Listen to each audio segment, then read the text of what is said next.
हरिओम. लाओत्सेचा ताओबोध. योगदास श्री जयगणेश जोशी यांचे प्रवचन. साम्यवाद, लोकशाही, समाजवाद, भाग 3. समाजवाद. समाजवाद याचा अर्थ देशाच्या कारभाराची व्यवस्था समाजाभिमुख असणे. प्रत्येक क्षेत्रात जीवन जगण्याची प्रत्येकाला समान संधी मिळाली पाहिजे.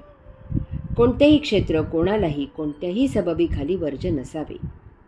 समाजात उच्च नीच किंवा असा कोणताही भेद नसावा. सर्व समान आहेत. कोणीही लहान मोठा नाही. प्रत्येकजण समाजाचाच घटक आहे. सर्वांना समान कायदा लागू असेल. कायद्यापेक्षा कोणीही मोठा नाही. समाजापेक्षा कोणीही मोठा नाही.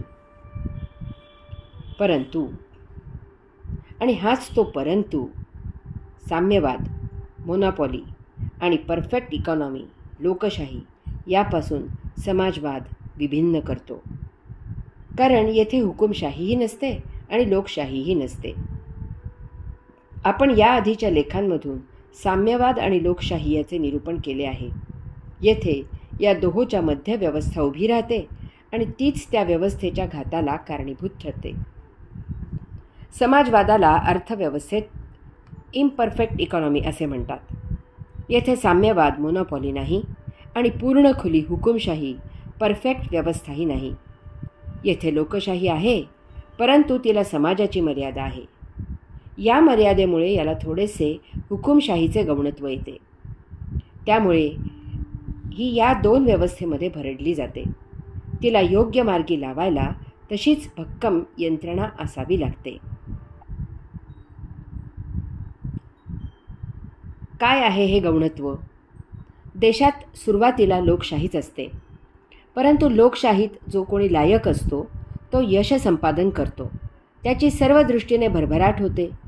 तसेच हेही सत्य आहे की ज्याच्या घरी सुसंस्कृत वातावरण असते, ज्याच्या घरी शिकलेली माणसे असतात, ज्याच्या घरी लहानपणापासूनच शिक्षण, संस्कार यांचे बाळकडू पाजले जाते, ज्याच्या घरी प्रामाणिकपणाचे, नागरिकशास्त्राचे, देशाभिमानाचे शिक्षण दिले जाते, ती मुले प्रथमपासूनच उत्तम प्रकारे यश संपादन करतात.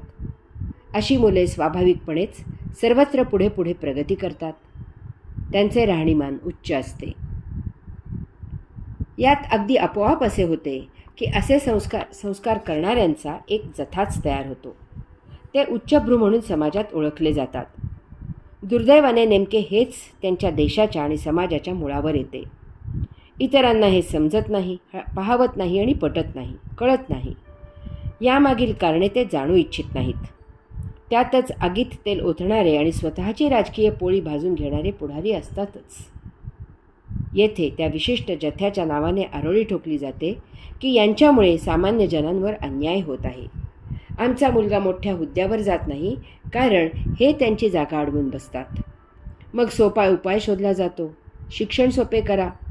येथे आमच्या पिताजींची आठवण येते. ते गमतीने म्हणत असत की अमुक वय झाले की याला ग्रॅज्युएट म्हणून जाहीर करा आणि बसवा वरच्या खुर्चीवर. यामुळे देशातील हुशारी परदेशी निघून जाते. समाजवादी ताओसूत्र.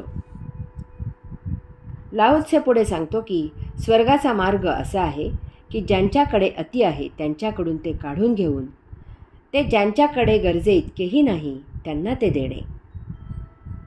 समाजवाद प्रत्यक्ष अंमलात आणायचा असल्यास समाजात ही जी महाप्रचंड आर्थिक, शैक्षणिक आणि एकूणच राहणीमानात तफावत आहे ती दूर करणे फार फार गरजेचे आहे. ज्यांच्याकडे आहे ते इतके आहे की त्यांच्या 7 पिढ्यांनी जरी नुसते बसून खाल्ले तरीही ते सहजच पुरेल. ज्यांच्याकडे नाही त्यांच्याकडे एक वेळही नाश्ता करायला अन्न नाही. एखादेही पूर्ण अंग झाकून घ्यायला वस्त्र नाही आणि सुरक्षित अशी 3.5 हात देहाला विश्रांती घ्यायलाही जागा नाही. ही अशी भयावह परिस्थिती सुधारायची म्हणजे एक प्रकारचे आव्हानच आहे. हे आव्हान पेलण्यासाठी समाजवादी सरकार अनेक उपाय करते. उदाहरणार्थ, सरकार श्रीमंतांना लागणाऱ्या वस्तूंवर कर लावून त्या महाग करते. आर्थिक निकषावर मिळकत कर लावते.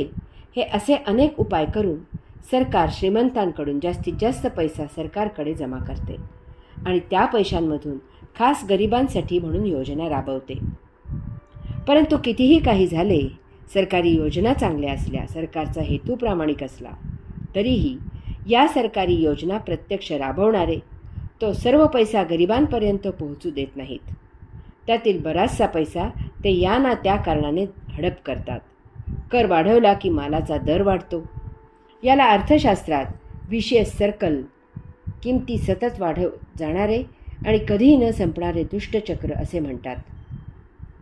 श्रीमंत त्यांच्या फायद्याचा टक्का कधी खाली आणत नाहीत. त्यात अति केले तर हुशार लोक देश सोडून जातात.